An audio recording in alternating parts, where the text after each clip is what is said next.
Hi friends, welcome to my channel Hariprasad హరివీళ్ళు. కొద్ది రోజుల క్రితం దొండపాదు ఎలా నాటుకోవాలి అనే దాని మీద ఒక షార్ట్ వీడియో చేశాను. చూడండి, మ్యాక్సిమం 1 month కూడా అవ్వలేదండి, కానీ చక్కగా చూడండి దొండపాదులు వేసినవన్నీ కూడా చక్కగా లేచాయి. ఇది చూసారు, ఈ స్టేజ్లో ఉందండి ఇది. అలాగే దీనిలో వేసుకున్నాం, ఇది కూడా చూడండి చక్కగా పైకి వెళ్ళిపోతుంది. ఆల్రెడీ దీనికి పువ్వు కూడా రెడీ అయిందండి. ఇది ఇంచుమించుగా మనకి 2 months అవుద్దేమో, 2 months ఏమో అవుద్దండి ఇది. అలా ఇక్కడ కూడా ఇది కూడా చక్కగా అప్పుడే వేసామండి. ఇది కూడా చక్కగా పైకి వచ్చిందండి. అందుకే పందిరి కింద దీన్ని పెట్టామండి. అంటే పందిరికి ఎక్కించి వచ్చామన్నమాట. ఆ విధంగా ఎక్కించుకుంటే మనకి ఈజీగా ఉంటుంది తీయడానికి కూడా. ఆ విధంగా అరేంజ్ చేసుకోవాలి మనం.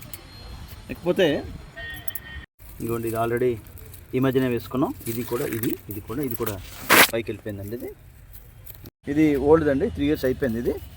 దీన్ని మనం ఇప్పుడు రిమూవ్ చేసేస్తాం. రిమూవ్ చేసి కావాల్సిన వాళ్ళకి అందిస్తాం అన్నమాట. వీడియో లైక్ చేయండి, షేర్ చేయండి, సబ్స్క్రైబ్ చేయండి.